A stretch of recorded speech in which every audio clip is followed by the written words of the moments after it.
Riok itu punya beban sejarah terkait kaitannya dengan politik pembangunan di era Orde Baru, karena memang dalam fakta belakangan tahun 2005 dan ke belakang sampai sekitar 95 itu ada sekitar 10 tahun ketika memang di akhir-akhir Orde Baru pemerintah mulai berpikir tentang identitas daerah. Itu istilahnya dari Bapak Bupati, Bapak Markom Singodimedjo itu berhubung kesenian itu kesenian khas Ponorogo, ya.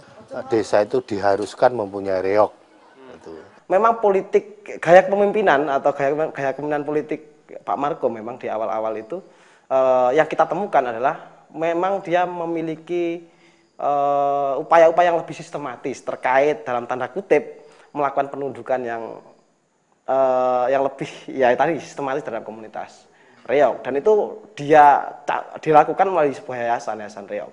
Dan dalam fakta itu kemudian itu berkembang menjadi sebuah reog yang dulunya bentuknya komunitas-komunitas yang dipimpin oleh salah seorang tokoh kultural desa semacam Warok misalnya, itu beralih menjadi komunitas yang digerakkan oleh struktur pemerintahan melalui desa-desa, dan hampir pada eranya itulah kemudian seluruh desa reog itu dikelola oleh pemerintah desa.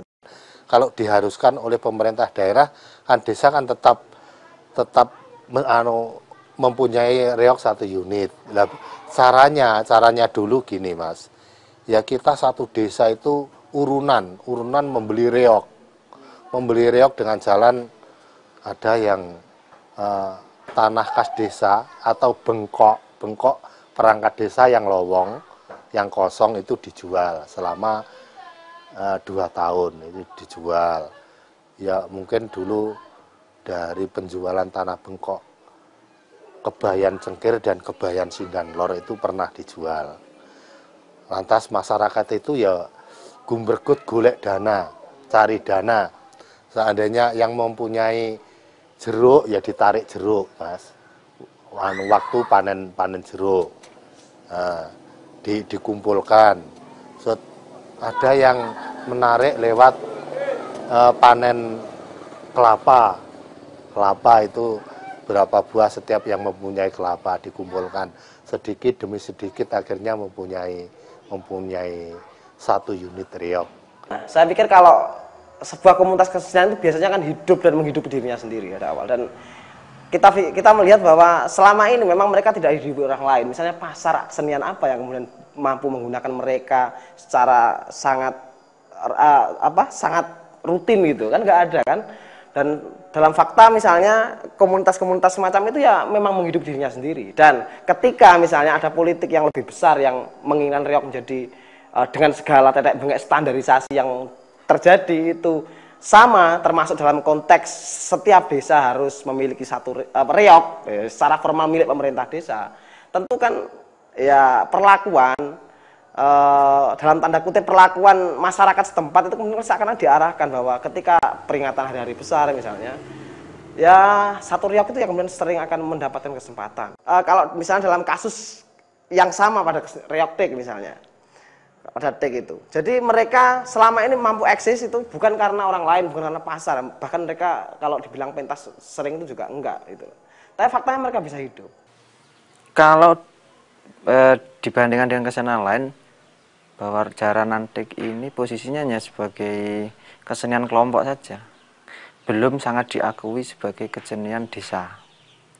Berbeda dengan reog itu, secara institusi kan sudah diakui oleh yang namanya desa. Bahkan kalau itu rusak, desa yang kebingungan untuk bagaimana reog ini bisa berjalan lagi. Reog yang ada di Desa Singgan itu sejak nenek-nenek kita ini sudah ada.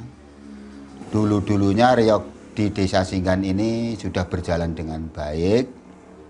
Bahkan untuk tahun-tahun yang dulu, Desa Singgan itu ada 3 perangkat kesenian reog.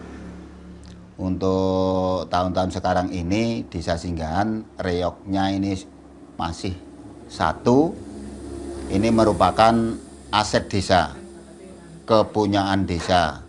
Tapi bagaimana dengan komunitas reog yang dikatakan tadi milik dusun itu kemudian bisa hilang? Ya karena faktanya memang ketika politik seperti itu dan mereka lahir sebagai komunitas reog yang berbeda dengan pakem yang sudah menjadi acuan dari pemerintah desa yang punya reog, tentu mereka juga akan secara mudah tereksklusi. Apalagi tokoh-tokohnya kemudian pasti dipastikan banyak yang terserap ke komunitas reog yang resmi milik pemerintah desa ini.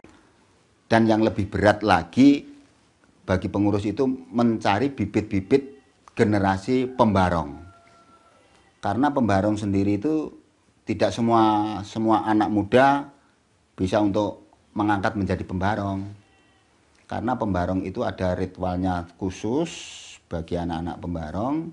Dicarikan anak-anak yang mempunyai, terutama punya jiwa seni. Yang kedua kalinya itu mempunyai fisik yang betul-betul memadai dengan keberadaan kita menjadi pembarong. Di kasus Singgahan bahwa memang kesenian Pulung itu menjadi tempat berkembangnya reog yang sangat pesat sebenarnya di sana sampai sekarang. Hanya kemudian kita melihat juga sejak mulainya terjadi proses standarisasi reog dan sebagainya, ketika pemerintah desa juga dalam tanda kutip hanya mensubsidi satu kelompok kesenian yang bernama reog, ya akhirnya kreativitas mereka untuk berkomunitas juga akhirnya hancur juga. Mereka hanya bisa ditampilkan 17 Agustus. Mereka juga dalam tanda kutip kalau pentas-pentas di ruang yang di luar itu kemudian juga mungkin menyewa para penari yang dari luar yang lebih profesional misalnya seperti itu. Dan mereka kan kemudian punya masalah juga terkait reproduksi para seniman yang selama ini terjadi secara alamiah itu. Pengembangan bakat ini dari pengurus itu juga mendekat kepada Karang Taruna yang ada di Desa Singgahan. Seperti pengurus sendiri tidak bisa untuk lepas dengan pemuda-pemuda, generasi pemuda yang ada di Desa Singgahan. Semua kegiatan yang diadakan oleh kesenian reog, otomatis dari pemuda sendiri itu juga dikabari supaya ikut berpartisipasi, diajak bermusyawarah agar seni reog ini bisa berkembang dengan baik. Ya, untuk perkembangan jaranan tik, diakui nggak diakui bahwa anak muda yang sangat berperan sekali. Selama ini yang mempioniri, yang mendahului memang anak muda. Bahkan waktu latihan itu pun orang tua belum begitu respon terhadap kesenian ini. Anak muda sudah mulai berlatih. Bahkan penampilan pertama kali kita tampil setelah kita mendirikan ini, anak muda semua itu. Awalnya seperti itu. Nah, setelah ada perkembangan, kita juga perlu orang tua, kita ajak bareng-bareng untuk mengembangkan kesenian ini.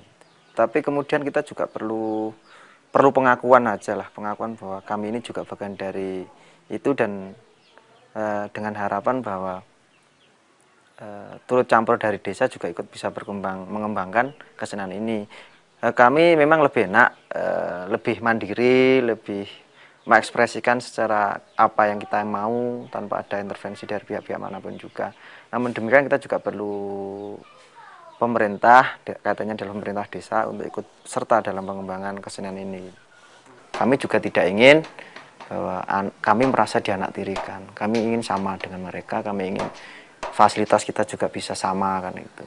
Perhatiannya sama walaupun kami tidak diakui sebagai identitas resmi Ponorogo. Nggak apa-apa lah, kami terima itu.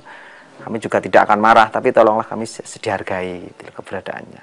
Ya paling tidak pemerintah daerah Ponorogo memang benar-benar secara nyata menyatakan bahwa iya memang benar kesenian ini berasal dari Ponorogo, walaupun perkembangannya bukan di Ponorogo.